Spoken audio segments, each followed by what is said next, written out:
ನಮಸ್ಕಾರ ವೀಕ್ಷಕರೇ, ಎಲ್ಲರಿಗೂ ಕುಸುಮ್ ಕಿಚನ್ಗೆ ಸ್ವಾಗತ. ಇವತ್ತು ನಾನು ನಿಮಗೊಂದು ಸ್ಪೆಷಲ್ ಡಿಶ್ ಹೇಳ್ಕೊಡ್ತೀನಿ. ಅದು ಏನಂದರೆ ಆಲೂ ಚಪಾತಿ. ಯೂಶ್ವಲಿ ನಾವೆಲ್ಲರೂ ಆಲೂ ಪರೋಟ ಅಂತ ಮಾಡ್ತೀವಿ, ಬಟ್ ಯೂಶ್ವಲಿ ಯಾವಾಗಲೂ ಟಿಫನ್ ಬಾಕ್ಸಿಗೆಲ್ಲ ಹಾಕಿದಾಗ ಅದೇನಾಗುತ್ತೆ, ಒಂಥರ ಬಿಸಿ ಇದ್ದಾಗೆ ಆಲೂ ಪರೋಟ ತಿನ್ನೋಕ್ಕೆ ಚೆನ್ನಾಗಿರುತ್ತೆ. ಬಟ್ ಆಮೇಲೆ ತಣ್ಣಗಾದ್ಮೇಲೆ ತಿನ್ನೋಕೆ ಇಷ್ಟ ಆಗೋಲ್ಲ. ಅದಕ್ಕಾಗಿ ನಾನು ನಿಮಗೆ ಇವತ್ತು ಆಲೂ ಚಪಾತಿ ಹೇಗೆ ಮಾಡೋದು ಅಂತ ತೋರಿಸ್ತೀನಿ. ಆಲೂ ಚಪಾತಿ ತುಂಬ ಸಿಂಪಲ್ಲಾಗಿ ಮಾಡ್ಕೋಬೋದು. ಮತ್ತು ನೀವು ಇದನ್ನ ಯಾವಾಗಾದ್ರೂ ಟ್ರಾವೆಲಿಂಗ್ ಹೋಗೋಂಗಿದ್ರೆ ಕೂಡ ಒನ್ ಡೇಗೆ ಕಟ್ಕೊಂಡು ಹೋಗ್ಬೋದು. ತುಂಬಾ ಚೆನ್ನಾಗಿರುತ್ತೆ. ಇದಕ್ಕೆ ನಾನು ಏನು ತೊಗೊಂಡಿದ್ದೀನಿ ಅಂದರೆ ಒಂದು 3 ರಿಂದ 4 ಸ್ಪೂನು ಗೋಧಿ ಹಿಟ್ಟು ತೊಗೊಂಡಿದ್ದೀನಿ. ಗೋಧಿ ಹಿಟ್ಟಿಗೆ ನಾನು ಸ್ವಲ್ಪ ರುಚಿಗೆ ತಕ್ಕಷ್ಟು ಉಪ್ಪು ಹಾಕ್ತಾಯಿದ್ದೀನಿ. ಖಂಡಿತ ಟ್ರೈ ಮಾಡಿ, ತುಂಬಾ ರುಚಿಯಾಗಿರುತ್ತೆ. ಇದಕ್ಕೆ ನಾನು ಆಮೇಲೆ ಒಂದು ಸ್ವಲ್ಪ ಕಸೂರಿ ಮೇಥಿ ತೊಗೊಂಡಿದ್ದೀನಿ, ಅದನ್ನು ಹಾಕ್ತಾಯಿದ್ದೀನಿ. ಮತ್ತು ಇದಕ್ಕೆ ಎಳ್ಳು, ಒಂದು 2 ಸ್ಪೂನ್ ಎಳ್ಳು ತೊಗೊಂಡಿದ್ದೀನಿ, ಅದನ್ನು ಹಾಕ್ತಾಯಿದ್ದೀನಿ. ಮತ್ತು ಇದಕ್ಕೆ ನಾನು ನೋಡಿ ಖಾರ ಪುಡಿ, ಓಂಕಾಳು, ಅರಿಶಿಣ ಪುಡಿ, ಧನಿಯಾ ಜೀರಾ ಪೌಡ್ರು, ಗರಂ ಮಸಾಲ. ಇನ್ನೊಮ್ಮೆ ಹೇಳ್ತಾಯಿದ್ದೀನಿ ನೋಡಿ, ಖಾರ ಪುಡಿ, ಓಂಕಾಳು, ಧನಿಯಾ ಜೀರಾ ಪೌಡರು, ಅರಿಶಿಣ ಪುಡಿ ಮತ್ತು ಗರಂ ಮಸಾಲ ಇದೆಲ್ಲನೂ ಹಾಕ್ತಾಯಿದ್ದೀನಿ. ಇದಕ್ಕೆ ಹಾಕಿ ಇದು ಫಸ್ಟ್ ಎಲ್ಲನೂ ಮಿಕ್ಸ್ ಮಾಡ್ಕೊಂಬಿಡೋಣ. ಎಲ್ಲ ಮಿಕ್ಸ್ ಮಾಡ್ಕೊಂಬಿಡೋಣ. ನೀಟಾಗಿ ಮಿಕ್ಸ್ ಆದಮೇಲೆ ಇದಕ್ಕೆ ತುಂಬಾ ಬಾಯಲ್ಲಿ ರುಚಿ ಇರುತ್ತೆ. ಇದಕ್ಕೆ ಏನು ಬೇಡ, ಒಂದು ಚಪಾತಿಗೆ, ಇದು ಆಲೂ ಚಪಾತಿಗೆ ಒಂದು ಉಪ್ಪಿನಕಾಯಿ ಇದ್ದರೆ ಸಾಕು, ಅಥವಾ ಮಕ್ಕಳಿಗೆ ಏನಾದರೂ ಸಾಸು ಕೊಡ್ಬೋದು ನೀವು ಟಿಫಿನ್ ಬಾಕ್ಸ್ಗೆ. ಮತ್ತು ಇಲ್ಲಿದ್ರೆ ಮೊಸರು, ಮನೆಯಲ್ಲಿದ್ದರೆ ಬೇಕಾದ್ರೆ ನೀವು ಆಲೂ ಚಪಾತಿ ಮೊಸರು ಹಚ್ಕೊಂಡು ತಿನ್ಬೋದು. ತುಂಬಾ ರುಚಿಯಾಗಿರುತ್ತೆ. ಈಗೆಲ್ಲ ಹಾಕಿದ್ದೀನಲ್ಲ, ಈಗ ಸ್ವಲ್ಪ ಎಣ್ಣೆ ಹಾಕ್ತಾಯಿದ್ದೀನಿ. ಎಣ್ಣೆ ಹಾಕಿ ಚೆನ್ನಾಗಿ ಮಿಕ್ಸ್ ಮಾಡ್ಕೊಂಬೇಡ.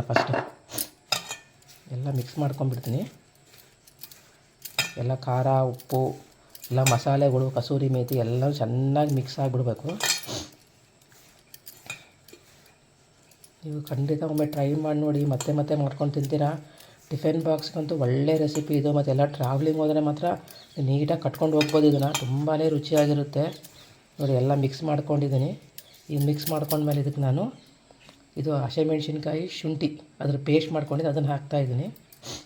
ಅದ್ರ ಜೊತೆಗೆ ನಾನು ಇಲ್ಲಿ ನುಗ್ಗೆ ಸೊಪ್ಪನ್ನ ಚಿಕ್ಕದಾಗಿ ಕಟ್ ಮಾಡ್ಕೊಂಡಿದ್ದು ಅದನ್ನು ಹಾಕ್ತಾಯಿದ್ದೀನಿ. ಇದು ಹಾಕಬೇಕಂದ್ರೆ ಏನು ಅವಶ್ಯಕತೆ ಇಲ್ಲ, ಬಟ್ ಒಂದು ಹೆಲ್ದಿಯಾಗಿ ಟೇಸ್ಟಿಯಾಗಿ ರೆಸಿಪಿ ಬೇಕಂದರೆ ಹಾಕ್ಕೋಬೋದು. ನೀವು ಬೇಕಾದರೆ ಬೇರೆ ಮೆಂತ್ಯ ಸೊಪ್ಪು ಹಾಕ್ಕೋಬೋದು, ಬೇಡ ಅಂದರೆ ಎರಡೂ ಸ್ಕಿಪ್ ಮಾಡ್ಕೋಬೋದು, ಬರೀ ಆಲೂನೇ ಹಾಕಿ ಮಾಡ್ಕೋಬೋದು.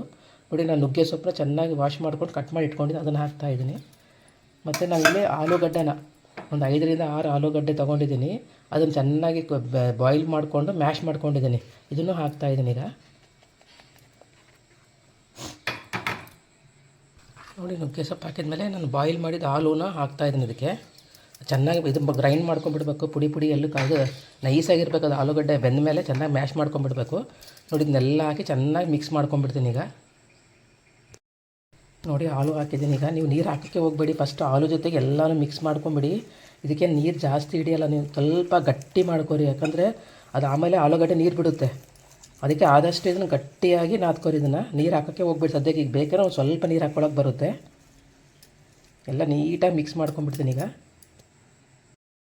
ನೋಡಿ, ನಾನು ಈ ರೀತಿಯಾಗಿ ನಾದ್ಕೊಂಡಿದ್ದಕ್ಕೆ ನೀರೇ ಹಾಕಿಲ್ಲ ನಾನು. ನೋಡಿ, ಗಟ್ಟಿಯಾಗಿರ್ಬೇಕು. ಈ ರೀತಿಯಾಗಿ ಗಟ್ಟಿಯಾಗಿದ್ದರೆ ಮಾತ್ರ ನಿಮಗೆ ಚಪಾತಿ ಚೆನ್ನಾಗಿ ಬರುತ್ತೆ. ಇನ್ನೊಂದು 5-10 ನಿಮಿಷ ಬಿಟ್ಬಿಟ್ರೆ ಅದು ಸ್ವಲ್ಪ ನೀರಿನ ಅಂಶ ಬಿಟ್ಕೊಂಡು ಮೆತ್ತಗಾಗುತ್ತೆ. ನೀವು ಮೊದಲೇ ನೀರನ್ನ ಹಾಕಿಬಿಟ್ರೆ ಚಪಾತಿ ಲಟ್ಸೋಕ್ಕಾಗಲ್ಲ. ನೋಡಿ, ನಾನು ಬರೀ ಆಲೂಗಡ್ಡೆ ಇದ್ರಷ್ಟು ಸ್ಟಫಿಂಗ್ ಇದು ಬಾಯ್ಲ್ ಮಾಡಿ ಇದ್ರಲ್ಲೇ ನಾನು ಹಿಟ್ಟು ನಾದ್ಕೊಂಡಿದ್ದೀನಿ. ನೋಡಿ, ಇಷ್ಟು ಗಟ್ಟಿ ಇದೆ. ಇದು ಒಂದು 5 ನಿಮಿಷದ ಕಾಲ ಇದು ಚೆನ್ನಾಗಿ ನೆನೆಯಾಗಿ ಬಿಟ್ಬಿಡೋಣ. ಗಟ್ಟಿಯಾಗಿ ನಾದ್ಕೊರಿ. ಇದನ್ನು ನಾದ್ಕೊಂಡು ಇದೊಂದು 5 ನಿಮಿಷದ ಕಾಲ ನಾನು ನೆನೆಯಾಗಿ ಬಿಟ್ಬಿಡ್ತೀನಿ. ನೋಡಿ, ನಾನು 5 ನಿಮಿಷದ ಕಾಲ ನೆನೆಸಿದ್ದೀನಿ, ಇನ್ನೂ ಗಟ್ಟಿ ಇದೆ. ನೋಡಿ, ಈ ರೀತಿಯೇ ಗಟ್ಟಿಯಾಗೇ ಮಾಡ್ಕೊರಿ. ಆದಷ್ಟು ಆಲೂ ಇದರಲ್ಲೇ ಸ್ಟಫಿಂಗಲ್ಲೇ ಅದು ಹಿಟ್ಟು ನಾದ್ಕೊಂಬಿಡಿ. ನೋಡಿ, ಎಷ್ಟು ಚೆನ್ನಾಗಿ ಗಟ್ಟಿ ಇದೆ. ಈಗ ಬೆತ್ತಗೇನಾದ್ರು ಮಾಡ್ಕೊಂಬಿಟ್ರೆ ಲಟ್ಸೋಕ್ಕೆ ಬರೋಲ್ಲ ನಿಮಗೆ ಅದು. ನೋಡಿ, ಈ ರೀತಿ ಉಳ್ಳಿ ಮಾಡ್ಕೊತಾ ಇದ್ದೀನಿ ನಾನು. ಉಳ್ಳಿ ಮಾಡಿಕೊಂಡು ಇದನ್ನು ಚಪಾತಿ ಲಟ್ಸ್ಕೊಡೋ ತೆಳ್ಳಗೆ ಲಟ್ಸ್ಕೊಂಬಿಡೋಣ. ನೋಡಿ, ಎಷ್ಟು ಚೆನ್ನಾಗಿದೆ ನೋಡಿ ಹಿಟ್ಟು. ನಾನು ನೀರು ಒಂದು ಸ್ವಲ್ಪನೂ ಹಾಕಿಲ್ಲ ಇದಕ್ಕೆ, ಬರೀ ಆಲೂಗಡ್ಡೆಯಲ್ಲೇ ಇದು ಹಿಟ್ಟು ನಾದ್ಕೊಂಡಿದ್ದೀನಿ. ತುಂಬಾ ರುಚಿಯಾಗಿರುತ್ತೆ ಇದು ಪರೋಟ, ಆಲೂ ಪರೋಟ, ಇದು ಆಲೂ ಚಪಾತಿ. ನೀವು ಸುಮ್ಮನೆ ಉಪ್ಪಿನಕಾಯಿ ಹಚ್ಕೊಳ್ತೀವಿ, ಬರೀ ರೋಲ್ ಮಾಡ್ಕೊಂಡು ಮಕ್ಳಿಗೆ ಕೊಟ್ಟರು ಕೂಡ ಖುಷಿಯಾಗಿ ತಿಂತಾರೆ ಇದನ್ನು. ನೋಡಿ, ಈ ರೀತಿಯಲ್ಲಿ ಉಳ್ಳಿ ಮಾಡ್ಕೊತಾ ಇದ್ದೀನಿ. ನಾನೆಲ್ಲ ಉಳ್ಳಿ ಮಾಡಿ ಇಟ್ಕೊಂಡ್ಬಿಟ್ಟಿದ್ದೀನಿ. ಈಗ ಇದನ್ನು ನಾವು ಚಪಾತಿ ಲಟ್ಸೋಣ. ಆದಷ್ಟು ತೆಳ್ಳಗೆ ಲಟ್ಸ್ಕೊರಿ, ಅವಾಗ ತುಂಬ ರುಚಿಯಾಗಿರುತ್ತೆ. ಬಾಯಲ್ಲಿ ತಿನ್ನೋಕೆ ಕೂಡ ಇದು ಲಟ್ಸ್ಕೊತಾ ಹೋಗ್ತೀನಿ. ನೋಡಿ, ಈಗ ಲಟ್ಸಿ ಭಾಳ ಸ್ವಲ್ಪ ಎಣ್ಣೆ ಹಚ್ಚೋಣ ಇದಕ್ಕೆ. ನೀವು ಗಟ್ಟಿಯಾಗಿ ನಾದ್ಕೊಟ್ರೆ ತುಂಬ ಹಿಟ್ಟು ಹಾಕೋದು ಬೇಕಾಗಿಲ್ಲ ಇದಕ್ಕೆ. ನೋಡಿ, ನಾನು ಇದಕ್ಕೆ ಸ್ವಲ್ಪ ಎಣ್ಣೆ ಹಚ್ತೀನಿ. ಈಗ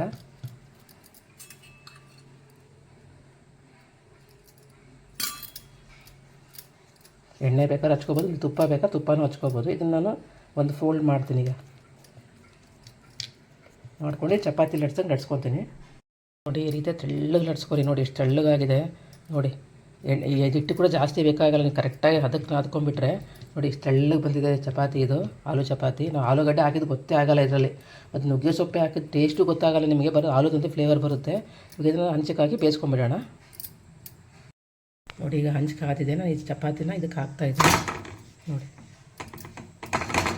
ಹಾಕಿ ಇದು ಚೆನ್ನಾಗಿ ಬೇಯಿಸ್ಕೊಂಬಿಡೋಣ.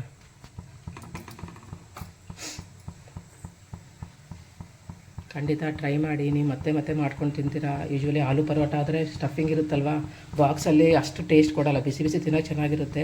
ಈ ರೀತಿ ಆಲೂ ಚಪಾತಿ ಮಾಡ್ಕೊಂಡ್ಬಿಟ್ರಂದರೆ ನೀವು ಮಕ್ಳಿಗೆ ರೋಲ್ ಮಾಡ್ಕೊಂಡು ಹೋಗ್ಬೋದು, ಇಲ್ಲ ಟ್ರಾವ್ಲಿಂಗ್ ಹೋದರೂ ನೀವು ಅದನ್ನು ಬರೀ ರೋಲ್ ಮಾಡ್ಕೊಂಡು ಉಪ್ಪಿನಕಾಯಿ ಜೊತೆಗೆ ತಿನ್ಬೋದು, ತುಂಬಾ ರುಚಿಯಾಗಿರುತ್ತೆ. ಯೂಶ್ವಲಿ ತೇಪ್ಲ ಮಾಡ್ತಾರಲ್ಲ ಆ ರೀತಿ ಇದು ಆಲೂ ಚಪಾತಿ ಇದು ನೋಡಿ. ಈಗ ನಾನು ಹಾಕಿದ್ದೀನಿ, ತಿರುಗಿಸ್ತೀನಿ. ಇದು ತೆಳ್ಳಗೆ ಮಾಡ್ಕೊರಿ. ತೆಳ್ಳಗೆ ಮಾಡ್ಕೊಂಡ್ರೆ ಮಾತ್ರ ತುಂಬಾ ನಿಮಗೆ ಟೇಸ್ಟ್ ಇರುತ್ತೆ ಬಾಯಲ್ಲಿ, ಮತ್ತು ತೆಳ್ಳಗೂ ಬರುತ್ತೆ ಕೂಡ ನೋಡಿ. ಈಗ ಎಣ್ಣೆ ಹಾಕ್ತಾಯಿದ್ದೀನಿ.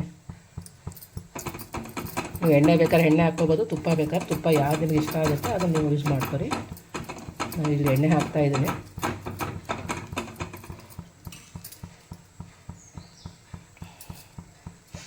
ನಿಮಗೆ ಕ್ರಿಸ್ಪಿ ಬೇಕಂದರೆ ಸಿಮ್ಮಲ್ಲಿ ಇಟ್ಕೊಂಡು ಇದು ಕ್ರಿಸ್ಪಿ ಮಾಡ್ಕೋಬೋದು.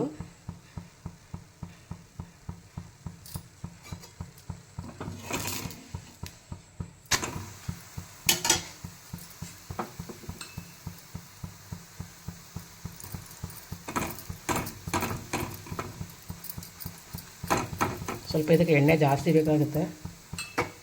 ಎಣ್ಣೆ ಅಥವಾ ತುಪ್ಪ ನೀವು ಯಾವುದಾದ್ರೂ ಯೂಸ್ ಮಾಡಿ, ಸ್ವಲ್ಪ ಜಾಸ್ತಿ ಹಾಕಿ, ಅಂದರೆ ಏನಾಗುತ್ತೆ ಟೇಸ್ಟ್ ಬಾಯಲ್ಲಿ ತುಂಬ ಚೆನ್ನಾಗಿರುತ್ತೆ.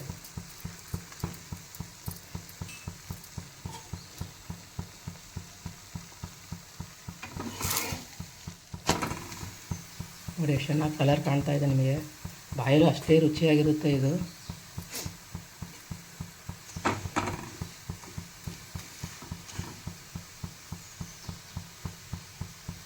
ನೀವು ಈ ರೀತಿ ಮಾಡ್ಕೊಂಡು ಇದನ್ನು ಒಂದು ಅಲ್ಯೂಮಿನಿಯಂ ಫಾಯಿಲ್ ಅಥವಾ ಪೇಪರಲ್ಲಿ ಇದು ಪೇಪರಲ್ಲಿ ಬಟರ್ ಪೇಪರಲ್ಲಿ ರೋಲ್ ಮಾಡ್ಕೊಂಡು ಹೋಗಿ ಟ್ರಾವೆಲಿಂಗಲ್ಲೂ ಯೂಸ್ ಮಾಡ್ಕೋಬೋದು. ಒನ್ ಡೇಗೆ ಯೂಸ್ ಮಾಡ್ಬೋದು ನೀವು, ಯಾಕಂದರೆ ನಾವು ಆಲೂಗಡ್ಡೆ ಹಾಕಿರ್ತೀವಲ್ಲ, ನೆಕ್ಸ್ಟ್ ಡೇಗೆ ಅದು ತಡೆಯಲ್ಲ ಅಷ್ಟು. ಒಂದು ಸ್ವಲ್ಪ ಎಣ್ಣೆ ಹಾಕ್ತೀನಿ ನಾನು. ಎಣ್ಣೆ ಬೇಡ ಅಂದರೆ ಸ್ಕಿಪ್ ಮಾಡ್ಬೋದು, ಬಟ್ ಎಣ್ಣೆ ಹಾಕಿದರೆ ಒಂಥರ ಟೇಸ್ಟ್ ಚೆನ್ನಾಗಿ ಬರುತ್ತೆ, ರುಚಿ ಚೆನ್ನಾಗಿರುತ್ತೆ ಇದು ಆಲೂ ಚಪಾತಿ.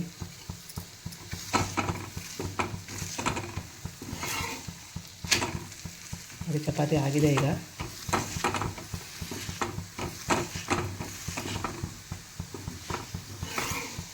ನಿಮಗೆ ಕ್ರಿಸ್ಪಿ ಬೇಕಾದ್ರೆ ಲೋ ಸಿಮ್ಮಲ್ಲಿ ಇಟ್ಕೊಂಡು ಗ್ಯಾಸ್ನ ಕ್ರಿಸ್ಪಿ ಮಾಡ್ಕೋಬೋದು ನೋಡಿ. ಬಿಸಿ ಬಿಸಿ ಆಲೂ ಚಪಾತಿ ರೆಡಿ ಆಗಿದೆ. ಖಂಡಿತ ಟ್ರೈ ಮಾಡಿ ನೋಡಿ. ಎಷ್ಟು ತೆಳ್ಳಗಿದೆ ನೋಡಿ, ನಾನೇನಿದು ನೋಡಿ ಎಷ್ಟು ತೆಳ್ಳಗಿದೆ, ದಪ್ಪ ಕೂಡ ಇಲ್ಲ. ಈ ರೀತಿಯಾಗಿ ನೀವು ಮಾಡ್ಕೊಂಡು ಟ್ರಾವೆಲಿಂಗು ತೊಗೊಂಡು ಹೋಗ್ಬೋದು. ಖಂಡಿತ ಟ್ರೈ ಮಾಡಿ. ಯಾರಾದರೂ ಟ್ರೈ ಮಾಡಿದೆ ಪ್ಲೀಸ್ ಕಮೆಂಟ್ ಸೆಕ್ಷನಲ್ಲಿ ಹೇಗಾಗಿದೆ ಅಂತ ಕಮೆಂಟ್ ಮಾಡಿ. ಕಮೆಂಟ್ ಮಾಡಿದರೆ ನಂಗೆ ಗೊತ್ತಾಗುತ್ತೆ, ನಮಗೂ ಸ್ವಲ್ಪ ಇನ್ಸ್ಪಿರೇಷನ್ ಬರುತ್ತೆ ನೀವು ಮಾಡೋಕ್ಕೆ. ನೋಡಿ ಆಲೂ ಚಪಾತಿ ರೆಡಿಯಾಗಿದೆ. ಯಾರಾದರೂ ಖಂಡಿತ ಟ್ರೈ ಮಾಡಿದರೆ ಪ್ಲೀಸ್ ಕಮೆಂಟ್ ಮಾಡಿ, ಮತ್ತು ನನ್ನ ಚಾನಲ್ಗೆ ಸಬ್ಸ್ಕ್ರೈಬ್ ಮಾಡಿ. ನೋಡಿ ನಾನು ಆಲೂ ಚಪಾತಿ ಮಾಡಿಟ್ಟಿದ್ದೀನಿ ನೋಡಿ, ಎಷ್ಟು ಚೆನ್ನಾಗಿ ಬಂದಿದ್ದಾವೆ ನೋಡಿ. ಇದು ನಾನು ಒಂದು ಫೋಲ್ಡ್ ಮಾಡಿ ತೋರಿಸ್ತೀನಿ ನಿಮಗೆ, ಎಷ್ಟು ತೆಳ್ಳಗೆ ಬಂದಿದೆ ನೋಡಿ. ನೀವು ಗಟ್ಟಿ ಹಿಟ್ಟನ್ನ ಹಾಕ್ಕೊಂಡ್ರೆ ನೋಡಿ ತೆಳ್ಳಗೆ ಎಷ್ಟು ಸಾಫ್ಟಾಗಿ ಬಂದಿದೆ, ಮತ್ತು ತಿನ್ನೋಕ್ಕೂ ಬಾಯಲ್ಲಿ ತುಂಬಾ ರುಚಿಯಾಗಿರುತ್ತೆ ನೋಡಿ. ಖಂಡಿತ ಟ್ರೈ ಮಾಡಿ. ಟ್ರೈ ಮಾಡಿದ ಮೇಲೆ ಹೇಗಾಗಿದೆ ಅಂತ ಪ್ಲೀಸ್ ಕಮೆಂಟ್ ಮಾಡಿ, ನನ್ನ ಚಾನಲ್ಗೆ ಸಬ್ಸ್ಕ್ರೈಬ್ ಮಾಡಿ.